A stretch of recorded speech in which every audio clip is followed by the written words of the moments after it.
Je me tenais dans cette salle d'audience, agrippant un dossier cartonné scellé, si fort que mes jointures en étaient devenues blanches. De l'autre côté de l'allée, se tenait ma sœur, Darla, flanquée de nos parents et de leur avocat. Tous les trois chuchotaient, et me lançaient des regards. Le juge a brassé des papiers, et m'a demandé si j'étais prête à répondre à leur requête en garde d'enfant. Ma mère, Carole, s'est penchée en avant et a dit, assez fort pour que tout le monde entende, que je les avais privés de leur petite fille pendant 10 ans. 10 ans. J'ai repensé à cette nuit pluvieuse de novembre, où j'avais trouvé un bébé de 6 mois sur le pas de ma porte, avec un mot qui disait, s'il te plaît, prends soin d'Emma. Je reviendrai. C'était l'écriture de Darla. Elle n'est jamais revenue. Cette nuit de novembre a tout changé. J'avais 23 ans, fraîchement diplômé de l'école d'hygiène dentaire, et j'occupais mon premier vrai poste dans un cabinet du centre-ville. Je venais de rentrer d'un service tardif, épuisé, et j'avais hâte de m'effondrer sur mon canapé avec les restes d'un plat à emporter. Mais en arrivant à la porte de mon appartement, je l'ai entendu. Un faible gémissement, qui m'a glacé le sang.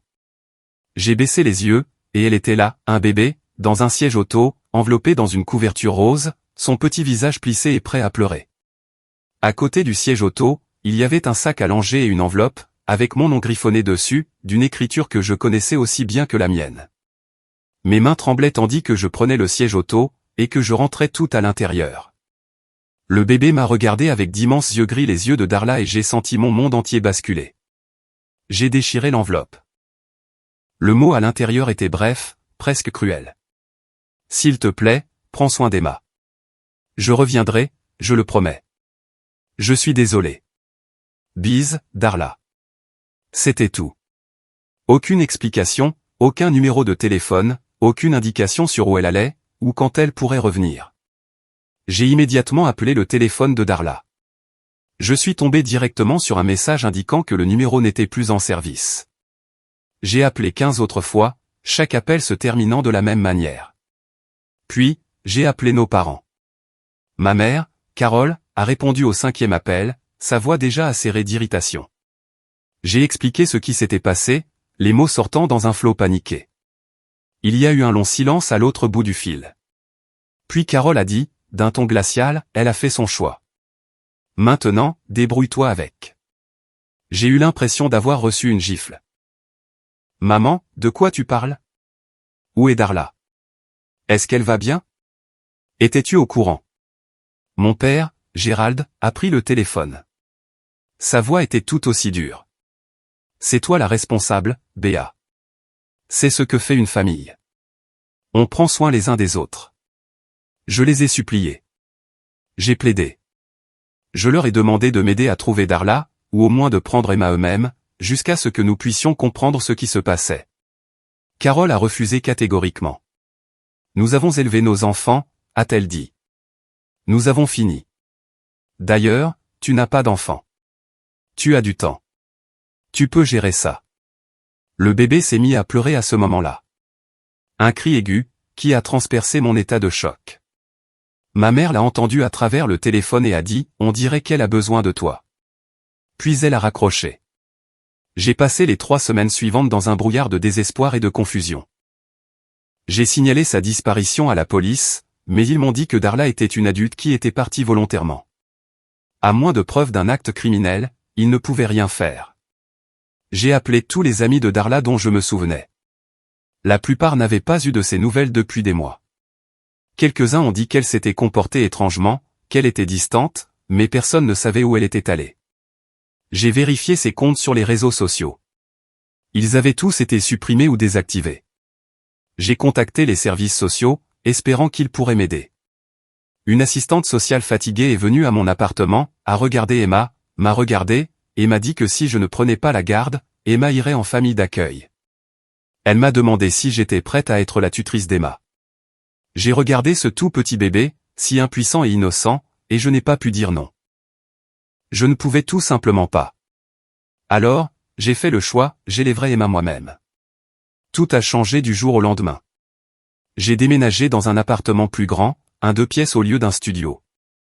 J'ai acheté un berceau, une table à langer, des biberons, des couches, des vêtements, des jouets.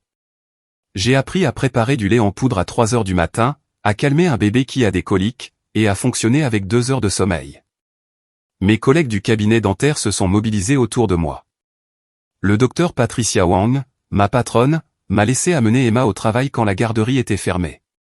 Les hygiénistes se relayaient pour la tenir pendant les pauses déjeuner. Mon meilleur ami, Jordan, qui était marié et avait 2 enfants, est devenu l'oncle Jordan pour Emma. Sa femme m'a apporté des sacs de vêtements de bébé d'occasion et m'a donné des cours accélérés sur le changement de couche et la sécurisation de l'appartement. Mais mes parents. Ils ne sont jamais venus, pas une seule fois. Ils n'ont jamais appelé pour demander comment allait Emma, ou si j'avais besoin d'aide. Quand je les ai contactés pendant les fêtes, espérant que le temps les avait peut-être adoucis, Carole était dédaigneuse et froide. Tu voulais la garder, alors garde-la, a-t-elle dit plus d'une fois. C'était comme s'ils avaient décidé que c'était mon fardeau, et le mien seul. Les années ont passé. Emma a grandi, passant de bébé à bambine, puis à petite fille. Elle a fait ses premiers pas en se tenant à mes doigts. Son premier mot a été « maman », adressé à moi. Je ne l'ai jamais corrigé. Cela semblait juste. Elle m'appelait maman, et j'étais sa maman, à tous les égards importants. Je suis sorti avec des hommes de temps en temps, mais rien de sérieux. Emma était ma priorité. Ma vie tournait autour de son emploi du temps, de ses besoins, de son bonheur. Et elle était heureuse. Elle s'épanouissait. Elle figurait au tableau d'honneur à l'école, jouait au football le week-end, et adorait dessiner et peindre. Le docteur Wang disait en plaisantant qu'Emma était la mascotte du cabinet, parce qu'elle passait si souvent après l'école. Quand Emma a eu 10 ans, son enseignante a demandé de faire un arbre généalogique. Elle est rentrée de l'école ce jour-là, inhabituellement silencieuse, son sac à dos traînant par terre derrière elle. J'ai demandé ce qui n'allait pas. Elle a levé les yeux vers moi, avec ses mêmes yeux gris que Darla, et a dit « Les autres enfants ont des grands-parents. Pourquoi pas moi ?» Mon cœur s'est un peu brisé. Je l'ai assise à la table de la cuisine et j'ai essayé de lui expliquer, aussi doucement que possible, que ma situation familiale était compliquée, que parfois les familles ne ressemblent pas à ce qu'on attend. Elle a écouté, le visage sérieux, puis a posé des questions sur sa mère biologique. Je lui ai montré la seule photo que j'avais gardée. C'était Darla à 19 ans, souriant à l'appareil photo, toute la vie devant elle. Emma l'a étudiée pendant un long moment, puis a dit, elle a l'air triste, même quand elle sourit. Ce soir-là, Emma semblait satisfaite, mais il y avait en elle une quiétude qui m'inquiétait. 2 jours plus tard, elle est rentrée du parc et a dit quelque chose qui m'a glacé le sang. Une dame au parc a dit que je lui rappelais quelqu'un. Je me suis figé. Quelle dame? Emma l'a décrite, grande, les cheveux bruns attachés en queue de cheval, des yeux tristes, portant un jean et un pull gris. Cela correspondait parfaitement à Darla. Chaque détail. J'ai essayé de rester calme. J'ai demandé à Emma ce que la dame avait dit. Emma a haussé les épaules. Juste que je lui rappelais quelqu'un. Elle m'a demandé si je venais souvent dans ce parc. J'ai dit parfois. Puis elle est partie. Je suis allé à ce parc tous les jours de la semaine suivante. Je me suis assise sur des bancs, j'ai parcouru les sentiers, j'ai scruté chaque visage. Je n'ai jamais vu personne qui ressemblait à Darla, mais je ne pouvais pas me défaire du sentiment d'être observé, que quelque part, juste hors de vue, quelqu'un nous regardait. Le sentiment d'être observé ne s'est pas estompé. Il s'est installé dans mes os comme une fièvre légère, toujours là, toujours inconfortable.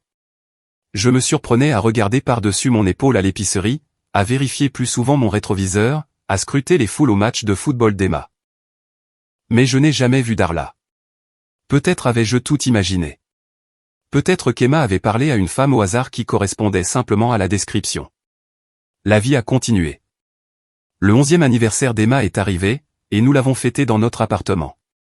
Jordan et sa famille sont venus. Le docteur Wang a apporté un gâteau, et quelques amis de l'école d'Emma ont rempli le salon de rire et de chaos. J'ai pris des photos d'Emma soufflant ses bougies, son visage illuminé de pure joie, et j'ai pensé que c'était peut-être suffisant. Peut-être que nous n'avions besoin de personne d'autre. Emma était devenue une enfant si incroyable. Elle était gentille, attentionnée, veillant toujours sur les plus jeunes à l'école. Ses professeurs ne tarissaient pas d'éloges à son sujet. Elle a remporté la 2e place au concours d'art de l'école avec une peinture d'un jardin de tournesols. Elle m'a dit qu'elle l'avait peint parce que les tournesols se tournent toujours vers la lumière, et qu'elle trouvait ça magnifique. J'ai accroché cette peinture dans notre salon, juste au-dessus du canapé, où je pouvais la voir tous les jours. Mais ensuite, les choses ont commencé à changer, de petites manières étranges. Emma a mentionné qu'une femme avait assisté à son match de football, se tenant à l'écart des autres parents, simplement en train de regarder. Une autre fois, elle a dit qu'elle pensait avoir vu la même femme du parc, devant son école. J'ai signalé cela au secrétariat de l'école, leur disant d'être vigilants face à toute personne suspecte. Ils m'ont assuré qu'ils garderaient un œil. Puis est arrivé le jour qui a tout changé. C'était un mardi après-midi, fin septembre. Je venais de finir avec mon dernier patient de la journée et je nettoyais mon poste, quand mon téléphone a vibré. Une notification du service de courrier recommandé. J'avais un colis en attente qui nécessitait ma signature. Mon estomac s'est noué. Le courrier recommandé n'est jamais une bonne nouvelle.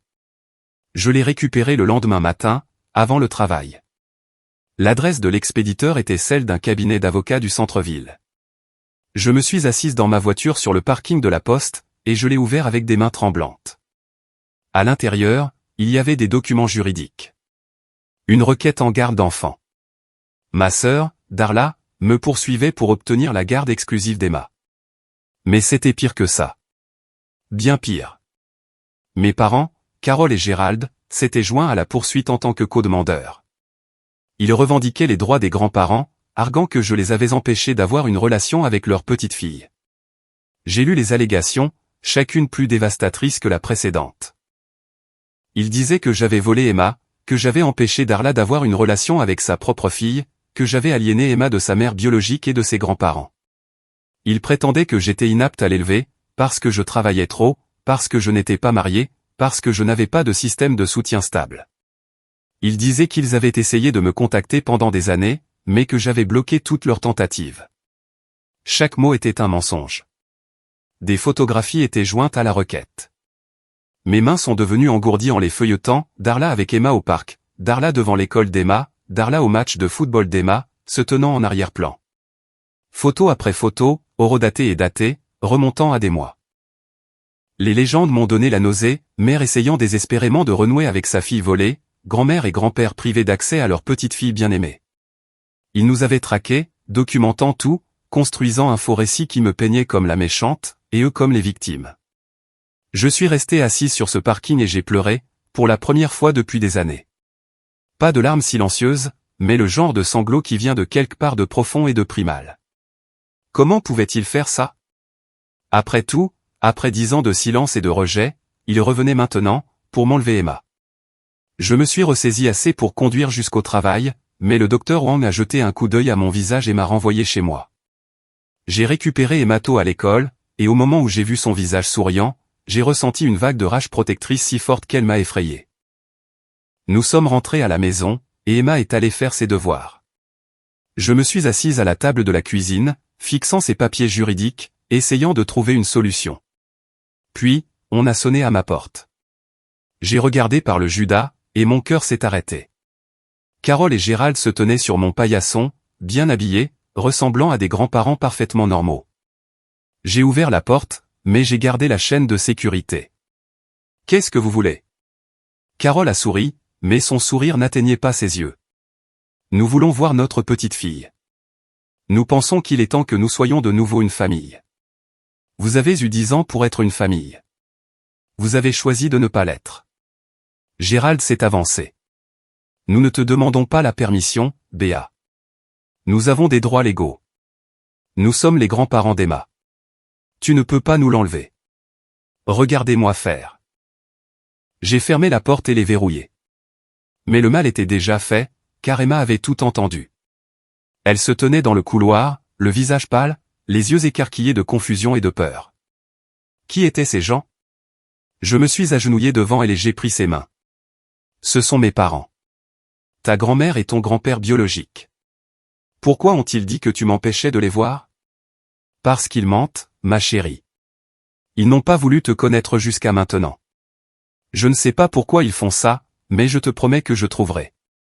Cette nuit-là, Emma s'est glissée dans mon lit, comme elle le faisait quand elle était petite et faisait des cauchemars.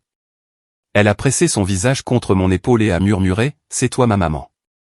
Je ne veux personne d'autre. » Je l'ai serré dans mes bras et je lui ai promis que je me battrais. Je me battrais avec tout ce que j'avais. Mais, allongé là, dans le noir, j'étais terrifié, car je ne savais pas si mon O2 serait suffisant. Le lendemain matin, Emma est allée à l'école comme d'habitude, mais plus rien ne semblait normal. Je me suis déclaré malade au travail, et j'ai passé toute la journée au téléphone, à essayer de trouver un avocat que je pouvais me permettre. La plupart des avocats en droit de la famille demandaient des provisions de 5 000 $ ou plus. J'avais quelques économies, mais pas assez. Loin de là. Jordan est passé ce soir-là, après que je l'ai appelé en larmes. Il s'est assis à ma table de cuisine et a lu les documents juridiques, sa mâchoire se crispant à chaque page. Quand il a eu fini, il m'a regardé et a dit, « C'est diabolique. C'est calculé, c'est un mal planifié. Je n'ai pas les moyens de me battre. » Si, tu peux. Sarah et moi économisions pour une nouvelle terrasse. Nous n'avons pas besoin d'une terrasse. Nous avons besoin que tu gardes Emma. Il a sorti son chéquier et m'a fait un chèque de 7 000 $. J'ai essayé de refuser, mais il l'a glissé dans mes mains. La famille est de la famille. C'est toi qui me l'as appris, quand tu as recueilli Emma. Maintenant, laisse-nous t'aider. J'ai pleuré à nouveau, mais cette fois de gratitude. Le lendemain, j'ai engagé Marcus Wright, un avocat en droit de la famille d'une 50aine d'années, réputé pour être tenace et minutieux. Il avait des yeux bienveillants, mais une voix qui pouvait couper l'acier. Nous nous sommes rencontrés dans son bureau, et j'ai tout exposé, l'abandon, les années de silence, le procès soudain. Marcus a écouté sans m'interrompre. Quand j'ai eu fini, il s'est adossé à son fauteuil et a dit, « C'est coordonné. » Il planifiait ça. Il m'a montré ce qu'il avait déjà trouvé. La première photo de surveillance d'Emma datait de 2 ans, pas de quelques mois, mais de 2 ans. Il l'avait observé, suivi, construisant leur dossier depuis tout ce temps. Encore plus troublant, Marcus avait trouvé des registres montrant que Carole et Gérald appelaient l'école d'Emma depuis 18 mois, des appels exprimant leur inquiétude ou pour le bien-être d'Emma, des appels pour s'enquérir de ses notes, de son comportement, pour savoir si elle semblait heureuse à la maison. L'école, essayant d'être utile, avait tout documenté. Sur le papier, cela ressemblait à des grands-parents inquiets qui prenaient des nouvelles de leur petite fille chérie. En réalité, cela faisait partie d'une campagne coordonnée pour me faire passer pour négligente. Marcus a également trouvé des signalements anonymes au service de l'enfance 3 au cours de la dernière année, tous prétendant qu'Emma était négligée, que je la laissais seule, que je travaillais trop pour m'occuper d'elle correctement. Les signalements avaient tous fait l'objet d'une enquête et avaient été classés sans suite, mais ils étaient toujours dans le système, faisant toujours partie d'un dossier qui pouvait être utilisé contre moi. Ils construisent un récit, a expliqué Marcus. Ils veulent vous dépeindre comme une tutrice inapte qui a volé un enfant et l'a isolé de sa famille. Ils préparent le terrain depuis des années. J'ai eu la nausée. Pourquoi ferait-il ça? Ils ne voulaient pas d'elle. Ils m'ont dit de me débrouiller. Le contrôle, a dit simplement Marcus. Il s'agit de pouvoir et de contrôle.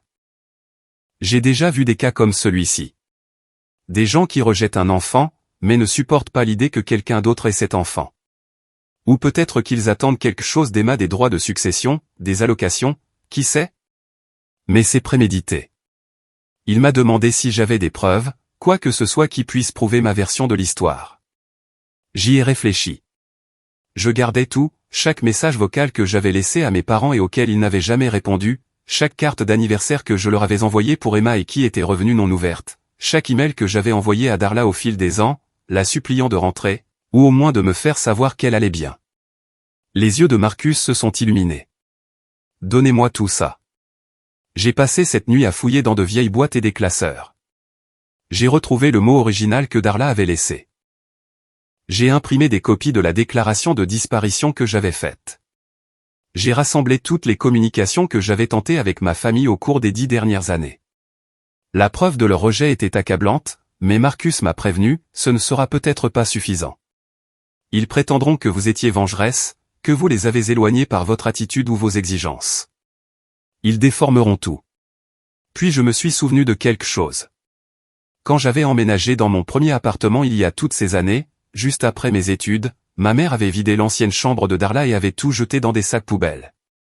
J'avais sauvé un de ces sacs, pensant que peut-être, un jour, Darla voudrait récupérer ses vieilles affaires. Je ne l'avais jamais ouvert. Il était resté au fond de mon placard pendant plus d'une décennie. Cette nuit-là, après qu'Emma se soit couchée, j'ai sorti le sac.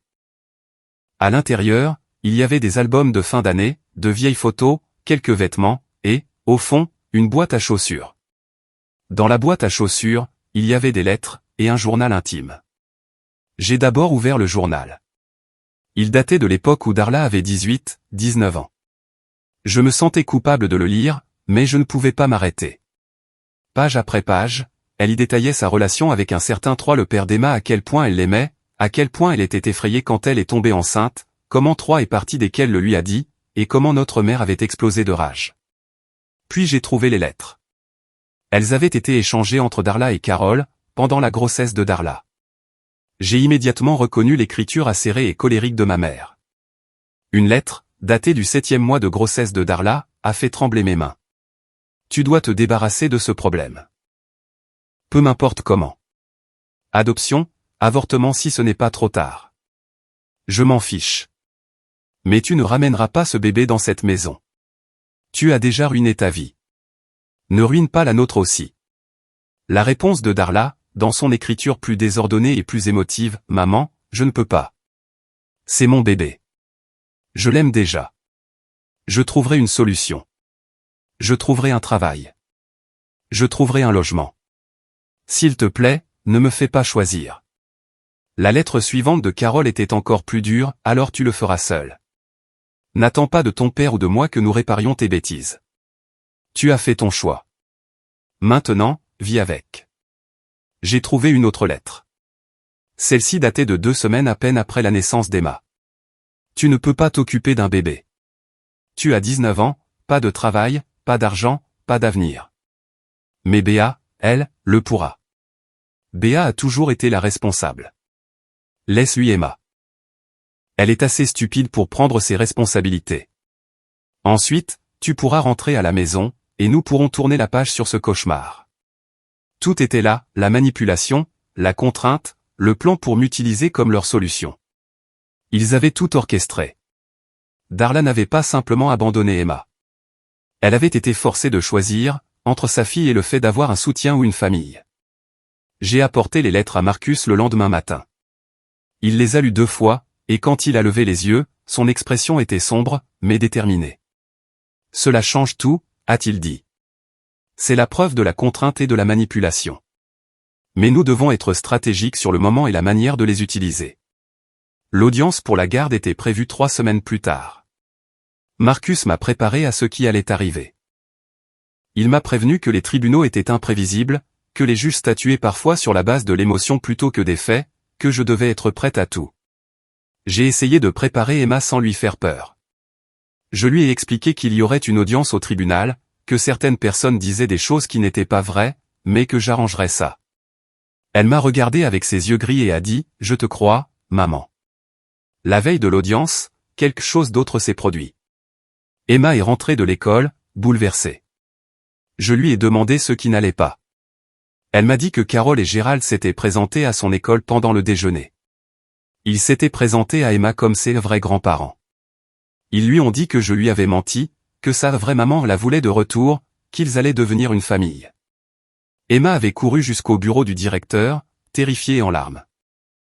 L'école m'avait appelé immédiatement, mais le temps que j'arrive, Carol et Gérald étaient partis. Le directeur était désolé et horrifié. Il a dit qu'ils avaient prétendu être autorisés à venir chercher Emma pour un rendez-vous chez le dentiste, et qu'ils avaient profité de la confusion pour entrer sur le campus. J'ai porté plainte à la police pour violation de propriété et harcèlement, mais le mal était fait. Emma était effrayée et confuse. Elle s'est accrochée à moi cette nuit-là et a dit « C'est toi ma maman. Je ne veux pas te quitter.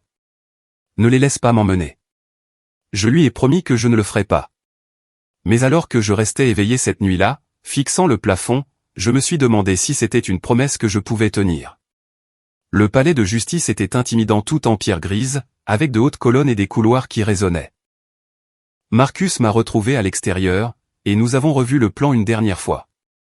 Je devais rester calme, répondre honnêtement aux questions, et croire que la vérité suffirait. À l'intérieur de la salle d'audience, je les ai vus. Darla était assise avec Carol et Gérald à la table des demandeurs, avec leur avocate, une femme à l'allure vive dans un tailleur bleu marine. Darla avait l'air mince, nerveuse, et elle n'osait pas croiser mon regard. Carole avait l'air suffisante. Gérald avait l'air sévère et vertueux. L'huissier nous a appelés à l'ordre, et le juge est entré. C'était un homme plus âgé, aux cheveux gris et portant des lunettes, son expression indéchiffrable. Et c'est ainsi que je me suis retrouvé là, debout, agrippant ce dossier scellé, prêt à me battre pour la fille que j'avais élevée et aimée pendant 10 ans. L'audience a commencé par le témoignage de Darla. Elle a été appelée à la barre la première, et j'ai regardé ma sœur s'avancer, l'air petite et fragile. Elle portait une simple robe bleue et gardait les mains jointes sur ses genoux. Son avocate, une femme nommée Patricia Brennan, s'est levée et a commencé par des questions douces. « Mademoiselle Darla Hoffman, pouvez-vous parler à la cour de votre relation avec votre fille, Emma ?» La voix de Darla était douce, presque un murmure. « J'ai donné naissance à Emma il y a 11 ans. J'étais jeune et effrayé. J'ai fait une erreur en la quittant, mais j'essaie de la réparer depuis. Pouvez-vous expliquer ce que vous entendez par essayer de la réparer ? J'ai essayé de la voir, de faire partie de sa vie, mais ma sœur ne m'a pas laissé. » Darla m'a regardé pour la première fois, et il y avait des larmes dans ses yeux. Je supplie depuis des années. Je suis allé à son école, à ses matchs de football, juste pour essayer d'apercevoir ma fille, mais Béa m'a tenu à l'écart. C'était une telle distorsion de la réalité que j'en ai eu le vertige. Marcus a posé une main sur mon bras, pour me stabiliser. Patricia a continué, et vos parents, Carole et Gérald Hoffman, ont-ils aussi essayé de faire partie de la vie d'Emma ? Oui. Ils aiment tellement Emma. Ils ont essayé de la contacter tant de fois, mais Béa les a complètement exclus. Ils veulent juste connaître leur petite fille. Le juge a écouté, prenant des notes. Il avait l'air compatissant, ce qui me terrifiait. Patricia a conclu par « Que demandez-vous à ce tribunal aujourd'hui ?» Darla a pris une inspiration tremblante. « Je veux récupérer ma fille. Je veux être sa mère. J'ai grandi maintenant. J'ai un foyer stable avec mes parents. J'ai un travail. Je peux m'occuper d'elle. Je veux juste une chance d'être la mère que j'aurais dû être depuis le début. » Elle est descendue, et Carole a été appelée ensuite. Ma mère a pris place à la barre comme si elle acceptait un prix, confiante et posée. Le témoignage de Carole était lisse et préparé. Elle a parlé de combien elle et Gérald avaient voulu s'impliquer dans la vie d'Emma, comment ils avaient essayé d'appeler, de rendre visite, mais que je les avais bloqués à chaque fois. Elle a sorti un mouchoir et a tamponné des yeux secs, parlant de la douleur d'être tenue à l'écart de leur seule petite fille. « Nous voulons juste ce qu'il y a de mieux pour Emma », a dit Carole, sa voix se brisant parfaitement au bon moment. « Nous voulons qu'elle connaisse sa vraie famille, qu'elle grandisse entourée d'amour, et non isolée par quelqu'un qui est tellement obsédé par le fait d'avoir raison qu'elle ne peut pas voir ce qui est le mieux pour l'enfant. » Le témoignage de Gérald faisait écho à celui de Carole. Il s'est dépeint comme un grand-père inquiet, le cœur brisé par des années de séparation. Il a parlé de sa carrière stable, de leur belle maison, de la façon dont il pourrait subvenir aux besoins d'Emma comme je ne le pourrais jamais. Quand ils ont eu fini, j'ai eu l'impression de voir toute ma vie être réécrite. La vérité n'avait pas d'importance. L'histoire qu'il racontait était si léchée, si convaincante, que je me suis demandé si même moi, je la croirais, si je n'avais pas vécu la vraie version. Puis, ce fut mon tour. Marcus m'a appelé à la barre.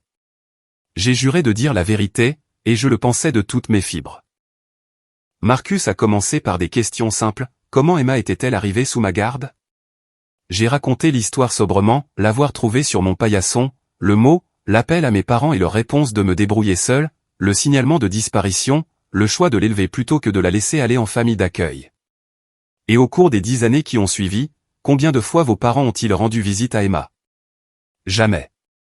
Pas une seule fois. Combien de fois ont-ils appelé pour prendre de ses nouvelles ? Jamais. Combien de cartes d'anniversaire ont-ils envoyées ? De cadeaux de Noël ? Une quelconque reconnaissance de l'existence d'Emma ? Aucune. Je leur ai envoyé des photos et des nouvelles les premières années. Tout est revenu non ouvert, ou avec la mention au retour à l'expéditeur.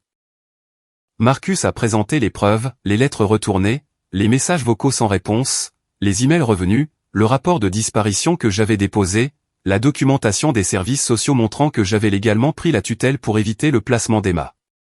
Puis Patricia Brennan s'est levée pour le contre-interrogatoire. Elle était douée. Elle m'a fait paraître sur la défensive et autoritaire.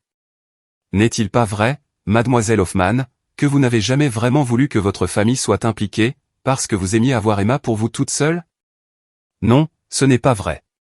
N'est-il pas vrai que vous avez vu en Emma votre chance d'être enfin meilleure que votre sœur, de prouver que vous étiez la responsable? Non. Je me suis occupé d'Emma parce qu'elle avait besoin de quelqu'un, et que personne d'autre ne le ferait. Mais vous l'avez bien tenue à l'écart de sa mère biologique et de ses grands-parents. Ils ont choisi de ne pas s'impliquer. J'aurais accueilli leur aide avec plaisir. Vraiment? Parce que mes clients disent le contraire. Ils disent que vous étiez hostile et en colère, chaque fois qu'ils essayaient de vous contacter. Ils n'ont jamais essayé. Pas une seule fois en 10 ans. Elle a souri, comme si je venais de prouver son point de vue. C'est votre version des faits. Mais nous avons une version différente. Nous avons la documentation des appels à l'école d'Emma, des photos montrant mes clients essayant d'être présents aux activités d'Emma, des preuves qu'ils se souciaient profondément d'elle, même lorsque vous essayiez de les repousser. C'était exaspérant. Chaque vérité que je disais était déformée en quelque chose de laid.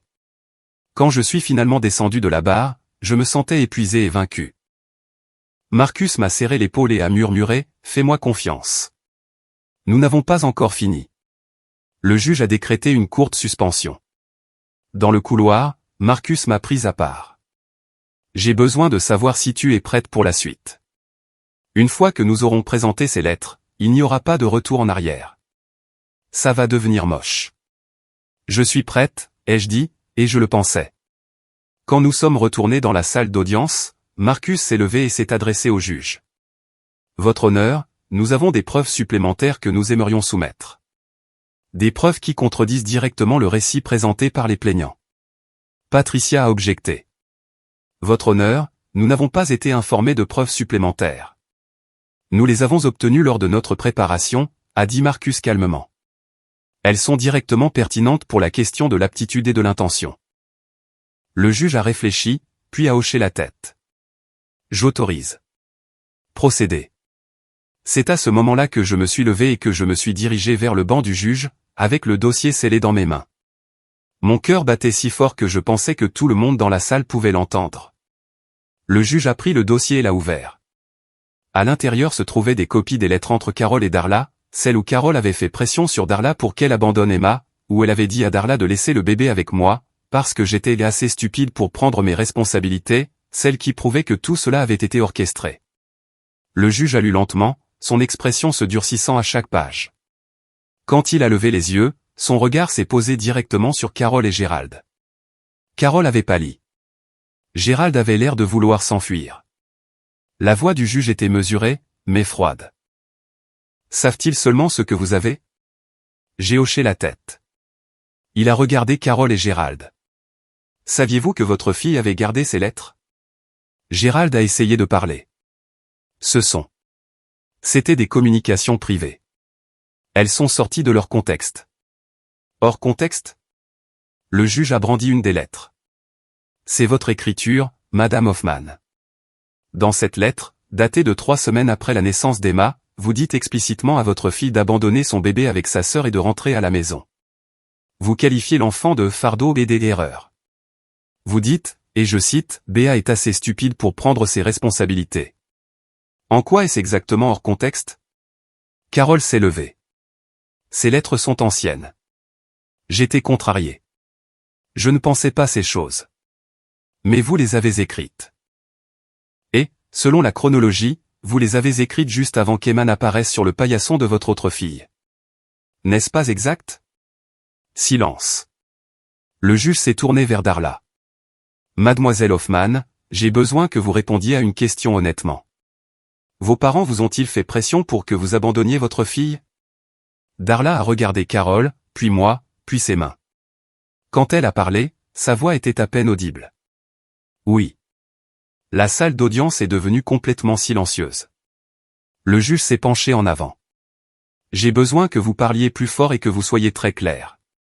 Vos parents vous ont-ils contrainte à abandonner votre fille en bas âge?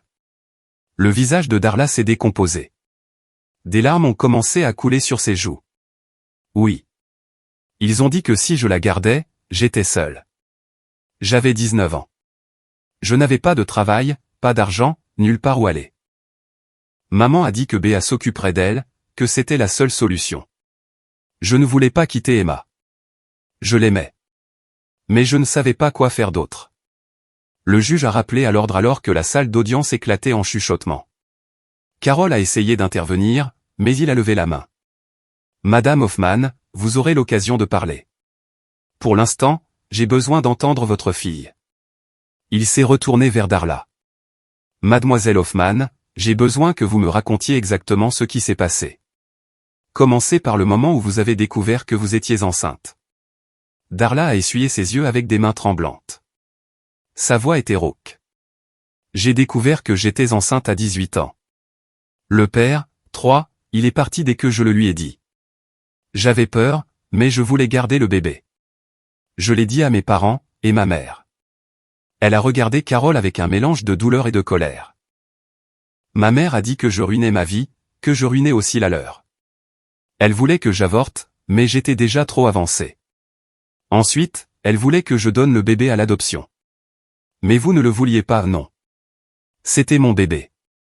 Je l'aimais avant même qu'elle ne naisse. La voix de Darla s'est brisée. Mais mes parents ont rendu cela impossible. Ils ont dit que si je la gardais, je ne pouvais pas vivre avec eux. Ils ne m'aideraient pas du tout. J'ai essayé de trouver un travail, mais j'étais enceinte et personne ne voulait m'embaucher. J'ai essayé de trouver un appartement, mais je n'avais pas d'argent pour la caution. Je n'avais nulle part où aller. Marcus s'est levé. Votre honneur, puis-je poser quelques questions à mademoiselle Hoffman? Le juge a hoché la tête. Marcus s'est approché de Darla avec douceur.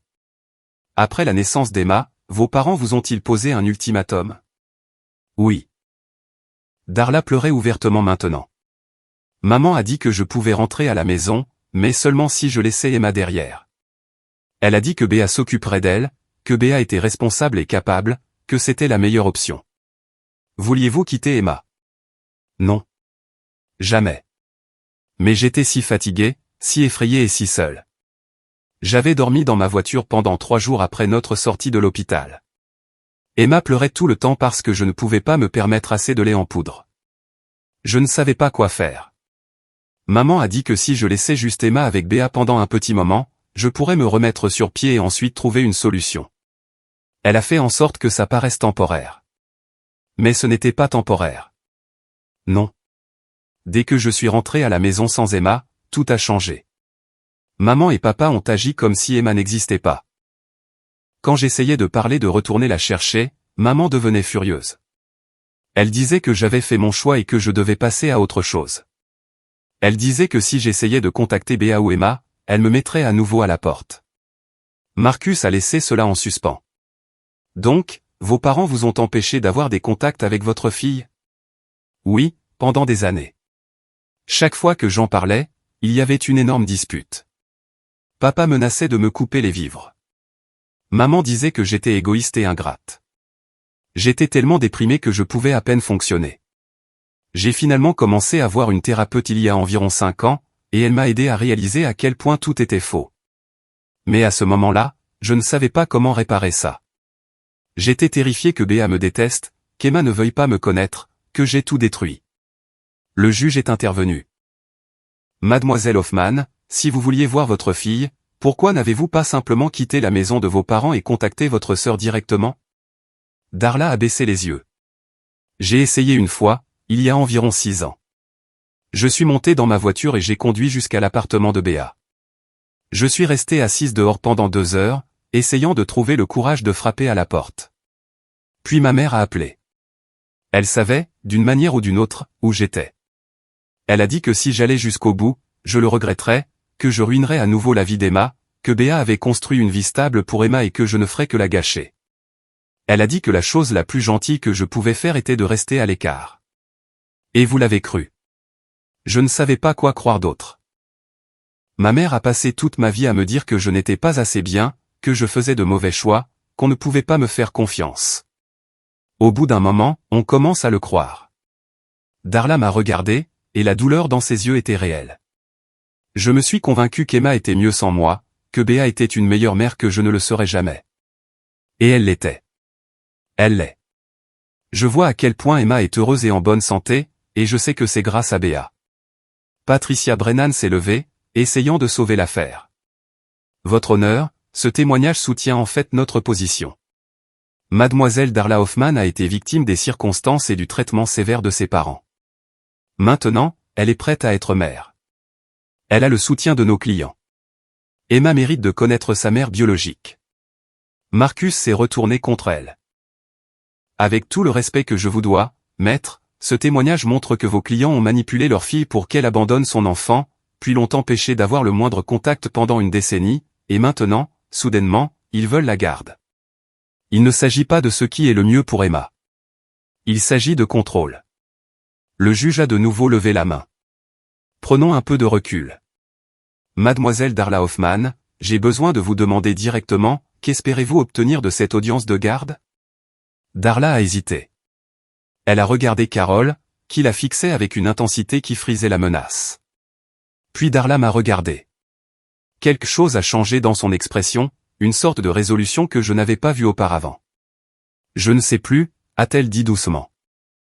Quand maman et papa ont suggéré ce procès pour la première fois, ils ont dit que c'était le seul moyen pour moi d'être enfin la mère d'Emma, que Béa me l'avait prise et que c'était comme ça que je la récupérerais. Je voulais le croire. Je voulais croire que je pouvais tout réparer. Mais en étant assise ici, en écoutant tout ça, elle a secoué la tête. J'ai abandonné ma fille. Béa ne l'a pas prise. J'ai laissé Emma sur son paillasson parce que j'étais faible et effrayée, et que j'ai laissé nos parents me manipuler. Béa a pris le relais. Elle a été la mère d'Emma pendant 10 ans. C'est elle qui mérite d'être appelée maman. Carole s'est levée d'un bond. Darla, arrête de parler. Tu ne sais pas ce que tu dis. Darla a regardé sa mère, et pour la première fois, il y avait de la colère dans ses yeux. Je sais exactement ce que je dis. Vous m'avez contrôlé toute ma vie. Vous m'avez fait abandonner ma fille, et ensuite vous m'avez fait prétendre qu'elle n'existait pas. Et maintenant, vous voulez m'utiliser pour l'enlever à la seule personne qui l'aime vraiment. Non. J'en ai fini. Le juge a regardé entre elles. Madame Carole Hoffman, je pense que vous devez vous expliquer. Pourquoi poursuivez-vous réellement cette affaire de garde? Le visage de Carole était rouge de fureur et d'embarras. Emma est notre petite fille.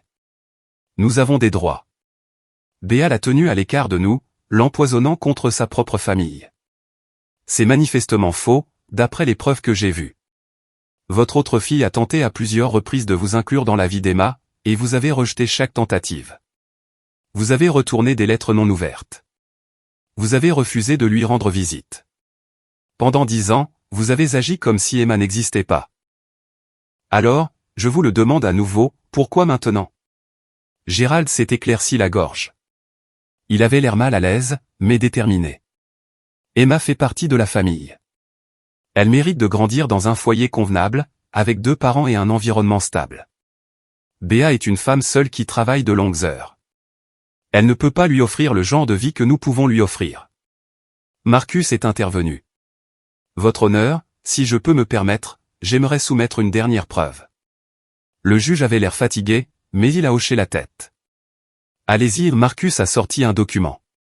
Il s'agit d'une déclaration notariée, rédigée par mademoiselle Darla Hoffman il y a 5 ans.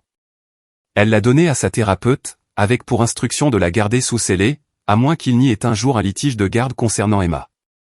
La thérapeute nous a contactés lorsqu'elle a entendu parler de cette affaire. Il a remis des copies au juge et à Patricia. J'ai regardé le juge le lire, ses sourcils se haussant à chaque paragraphe. Quand il a eu fini, il a regardé Darla. Avez-vous écrit ceci? Darla a hoché la tête, de nouvelles larmes coulant. Oui. Ma thérapeute a dit qu'il était important de documenter la vérité, au cas où. Voulez-vous que je le lise pour le procès-verbal?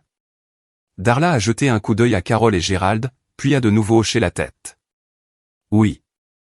Je veux que tout le monde sache la vérité. Le juge a lu à haute voix, Darla Marie Hoffman, rédige cette déclaration le 14 juin 2019, 5 ans après avoir donné naissance à ma fille, Emma. Je tiens à déclarer clairement et pour mémoire que je n'ai pas abandonné Emma de mon plein gré. J'ai été contrainte et manipulée par mes parents, Carole et Gérald Hoffman, pour la laisser avec ma sœur, Béa. Le silence dans la salle d'audience était absolu. Le juge a posé le document et a regardé Carole et Gérald avec un dégoût à peine dissimulé. Avez-vous quelque chose à dire? Gérald a commencé à parler, mais Carole l'a interrompu. C'est ridicule. Darla était mentalement instable quand elle a écrit ça. Elle suit une thérapie depuis des années. Clairement, elle faisait une dépression.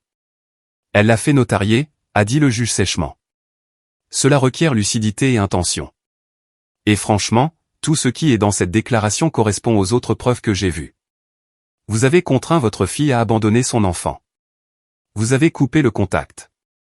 Vous avez rendu impossible pour l'une ou l'autre de vos filles d'avoir une relation avec Emma.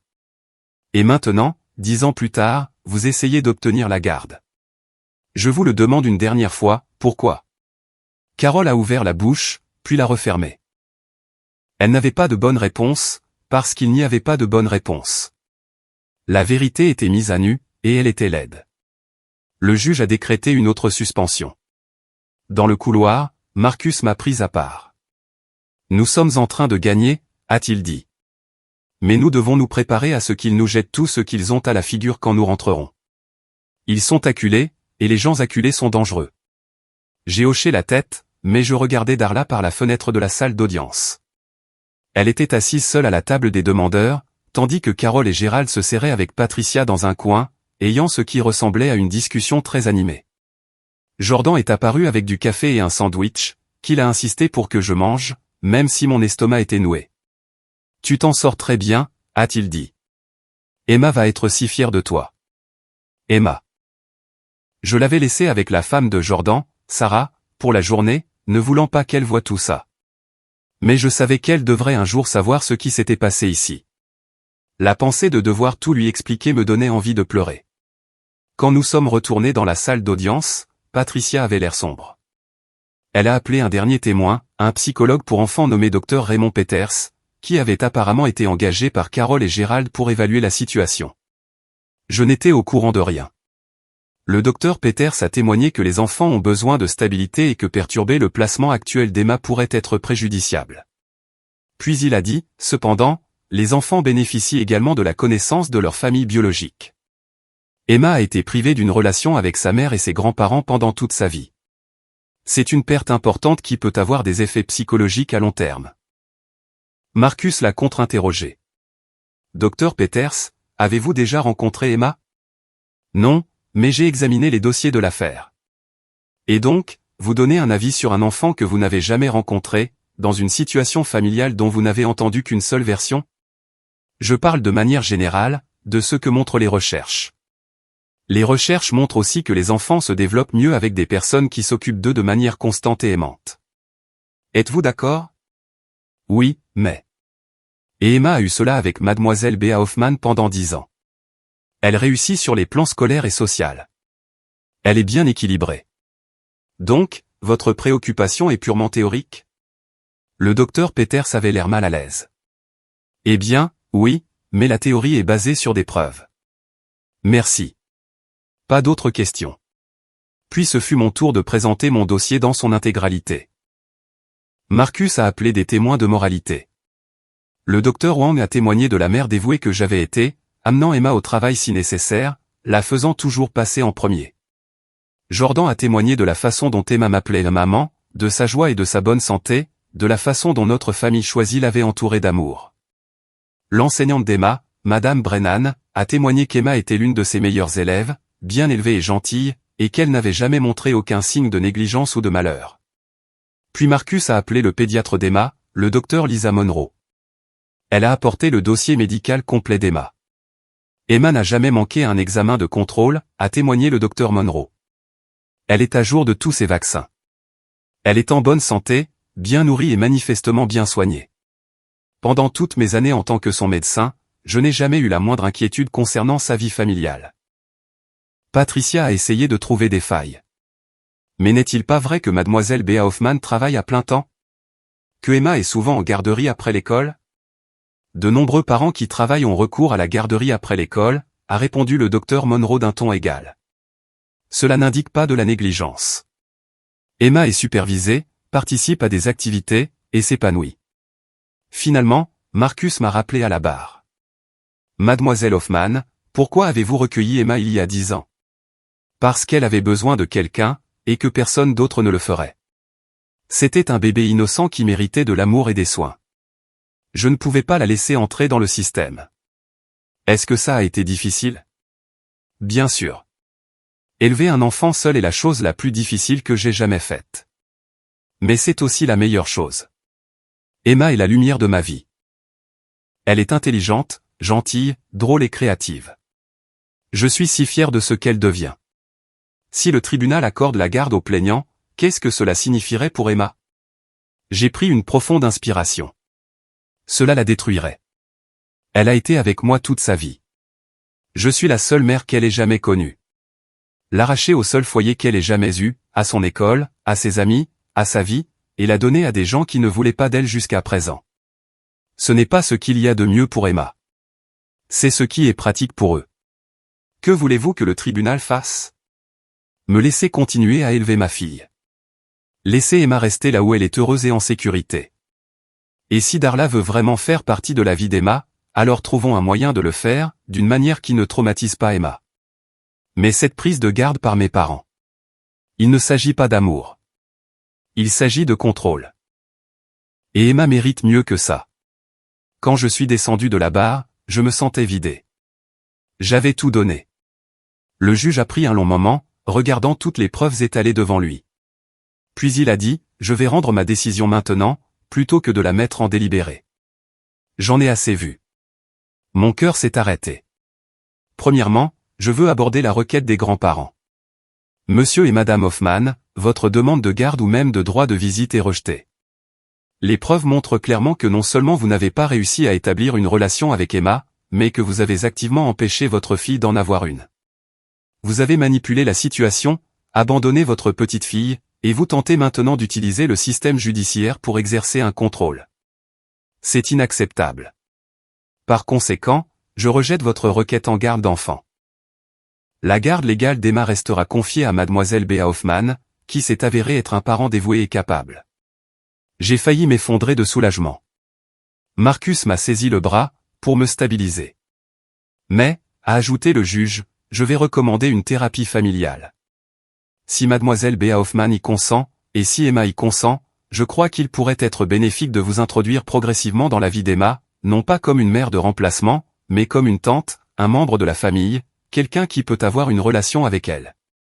Cela dépendra entièrement de la décision et du contrôle de Mademoiselle Béa Hoffman. Le tribunal ne l'imposera pas, il m'a regardé. Mademoiselle Hoffman, le choix vous appartient. J'ai regardé Darla. Elle m'a regardé en retour, avec un espoir désespéré et un remords sincère. J'ai pensé à Emma, à ce qu'elle voudrait, à ce qui était juste. Je suis prête à essayer, ai-je dit doucement. Pour le bien d'Emma. Mais lentement, très lentement. Et si, à un moment donné, Emma est mal à l'aise ou malheureuse, nous arrêtons. Darla a hoché la tête frénétiquement. Oui. Merci. Merci beaucoup. Le juge a frappé avec son maillet. L'audience est levée. Mademoiselle Béa Hoffman, la garde d'Emma vous reste confiée.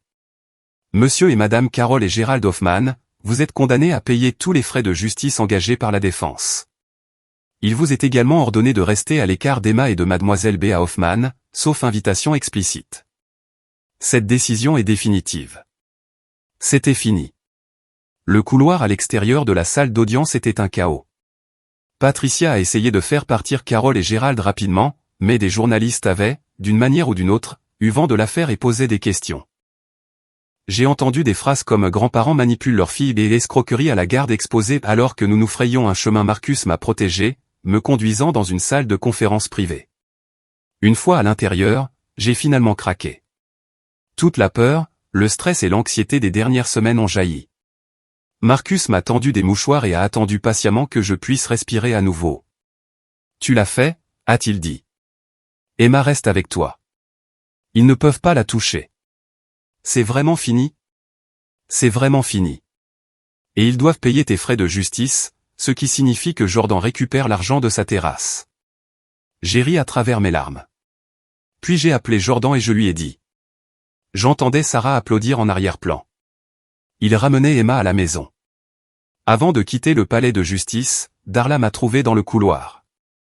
Elle était seule, ce qui m'a surprise. Carole et Gérald n'étaient nulle part. Béa? On peut parler, juste une minute? J'étais épuisé, mais j'ai hoché la tête. Nous avons trouvé un coin tranquille. Darla se tordait les mains, n'osant pas croiser mon regard. J'ai besoin que tu saches quelque chose. Je ne veux pas la garde. Je ne l'ai jamais vraiment voulu. Je l'ai dévisagé. Quoi? Maman et papa m'ont convaincu que c'était le seul moyen pour moi de faire partie de la vie d'Emma. Ils ont dit que tu me détestais, que tu ne me laisserais jamais la voir, à moins que le tribunal ne t'y force. Ils ont fait en sorte que ce procès paraisse être ma seule option. Mais c'était un mensonge, comme tout ce qu'ils m'ont toujours dit. Elle m'a finalement regardé. J'ai renoncé au droit d'être la mère d'Emma le jour où je l'ai laissée sur ton paillasson. Tu l'as élevée. Tu es sa mère. Je le sais maintenant. Mais j'aimerais, si tu es d'accord, la connaître. Pas comme sa mère, comme sa tante, comme un membre de la famille. Mais seulement si toi et Emma le voulez. J'ai étudié le visage de ma sœur. Elle avait l'air fatiguée, tristée, enfin, honnête. Et Carole et Gérald? J'ai déménagé aujourd'hui. En fait, pendant que nous étions au tribunal, j'ai demandé à des amis d'aller chez eux et de récupérer mes affaires. Je reste chez une amie jusqu'à ce que je puisse me permettre mon propre logement. J'en ai fini de les laisser me contrôler. Ça a dû être difficile. Ça aurait dû arriver il y a 10 ans, la voix de Darla s'est brisée. Je suis tellement désolé, Béa. Pour tout. Pour avoir laissé Emma, pour t'avoir mise dans cette position, pour avoir été trop faible pour leur tenir tête plus tôt, pour ce procès. Tu ne méritais rien de tout ça. Je ne savais pas quoi dire. Une partie de moi était encore en colère. Une partie de moi voulait lui dire de rester loin de nous. Mais une plus grande partie se souvenait que Darla avait été une victime aussi, d'une manière différente. Je ne peux rien promettre, ai-je dit lentement. Emma a beaucoup souffert ces dernières semaines. Elle est effrayée et confuse. Mais si elle veut te rencontrer, si elle veut apprendre à te connaître, nous pouvons essayer. Lentement. Avec un thérapeute impliqué, pour s'assurer que c'est sain pour elle. Darla a hoché la tête, des larmes coulant sur son visage. C'est plus que ce que je mérite. Merci. Quand je suis rentré à la maison, Emma attendait avec la famille de Sarah et Jordan. Dès qu'elle m'a vu, elle a couru et a jeté ses bras autour de ma taille. As-tu gagné? Est-ce que je peux rester? Tu peux rester, mon bébé. Pour toujours. Personne ne t'emmènera nulle part. Elle a fondu en larmes de soulagement, et je l'ai tenue dans mes bras pendant qu'elle pleurait. Jordan et Sarah ont tranquillement rassemblé leurs enfants et sont partis, nous laissant de l'espace. Cette nuit-là, Emma et moi avons parlé. J'ai expliqué, aussi doucement que possible, ce qui s'était passé au tribunal, que mes parents avaient fait de mauvaises choses, que Darla avait été manipulée mais était désolée, que le juge avait dit qu'Emma resterait avec moi quoi qu'il arrive. Emma a écouté attentivement. Puis elle a demandé, est-ce que je dois les voir? Les grands-parents? Non. Jamais. Le juge a dit qu'ils n'ont pas le droit de te contacter, à moins que je ne dise que c'est d'accord. Et je ne vais pas dire que c'est d'accord. Bien. Emma est restée silencieuse un moment. Et Darla?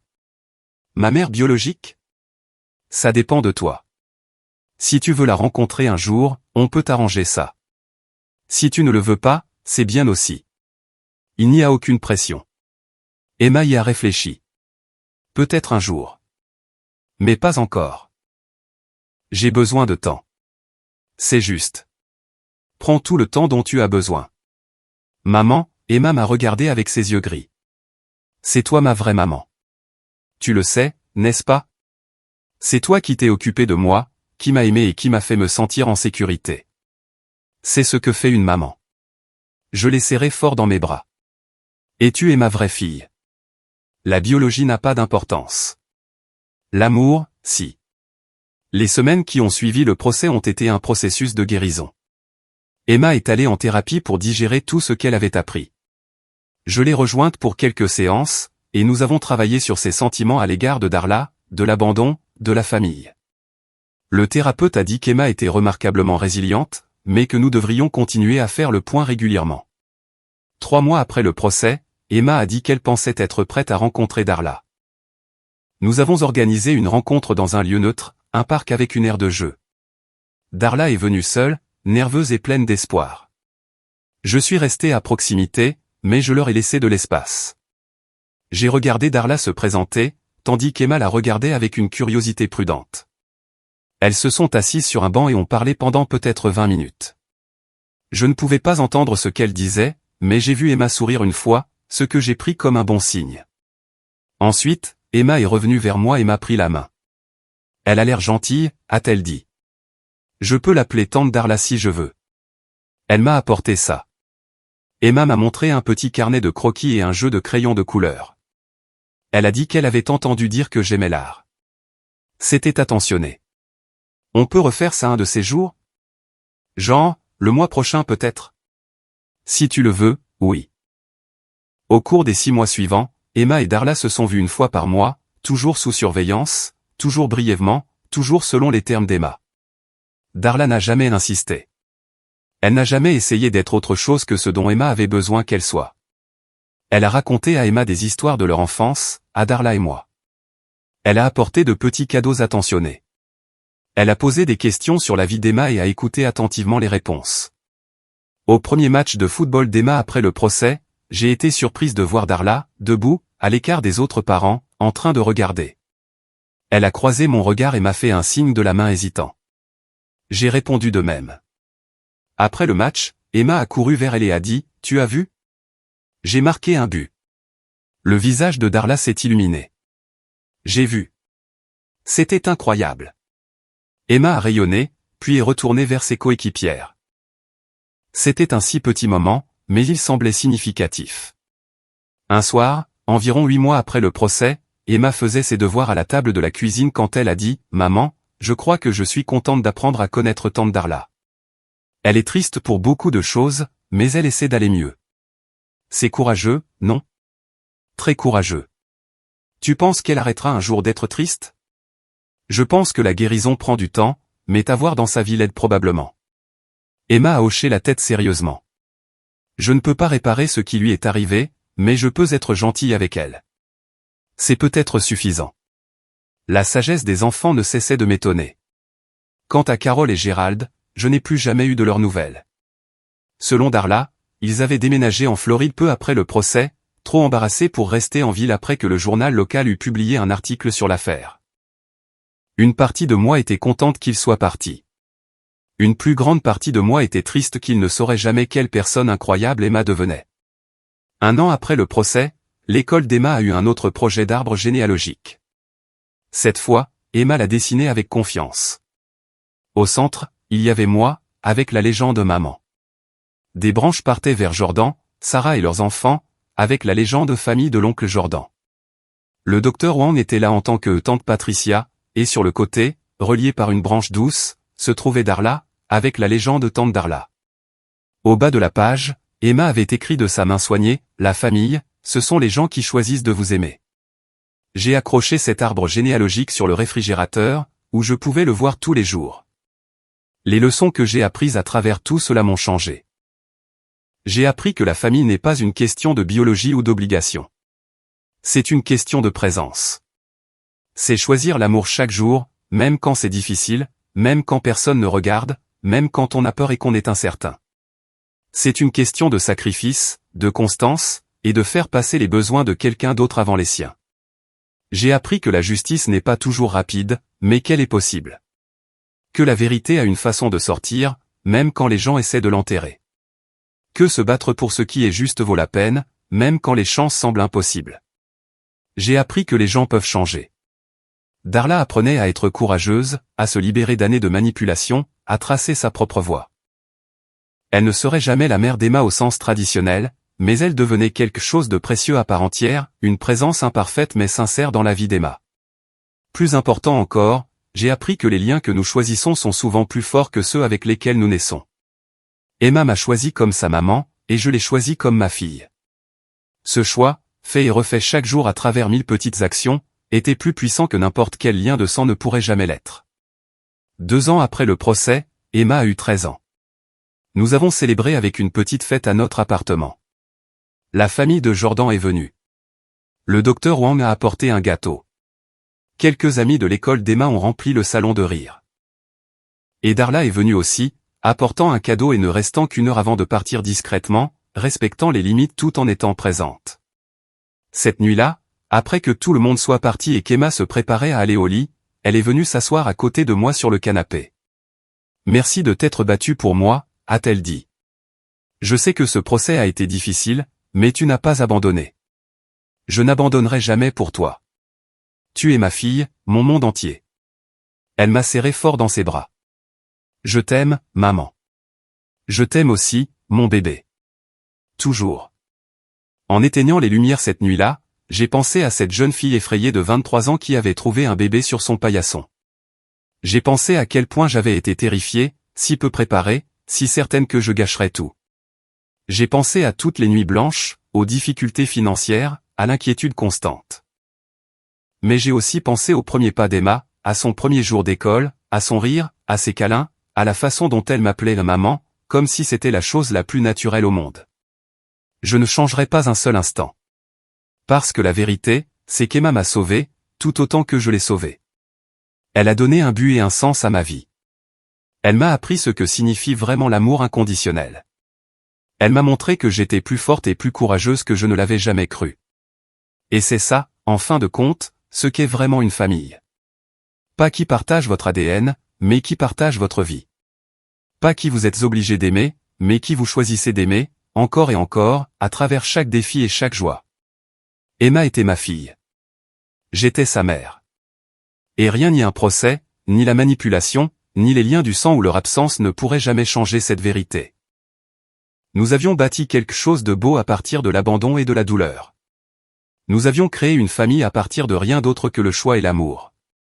Et cette famille était réelle, forte et incassable. Cela valait tout. Maintenant, je veux vous entendre. Avez-vous déjà dû vous battre pour quelqu'un que vous aimez? Avez-vous déjà dû vous opposer à des membres de votre famille qui ont essayé de vous contrôler ou de vous manipuler? Que signifie la famille pour vous? Partagez vos pensées et vos expériences dans les commentaires ci-dessous. Votre histoire pourrait aider quelqu'un d'autre qui traverse une situation similaire. Si cette histoire vous a touché, n'hésitez pas à laisser un j'aime et à vous abonner pour entendre d'autres histoires sur la résilience, l'amour et le combat pour ce qui compte le plus. Partagez-la avec quelqu'un qui a besoin d'entendre qu'une famille choisie est tout aussi réelle et valide qu'une famille biologique. Merci d'avoir écouté mon histoire. J'espère qu'elle vous rappelle que vous êtes plus fort que vous ne le pensez, que l'amour est un choix que nous faisons chaque jour, et que la famille que nous construisons est tout aussi importante que celle dans laquelle nous naissons. Continuez à vous battre pour ce qui compte. Continuez à choisir l'amour. Et souvenez-vous, vous êtes suffisant.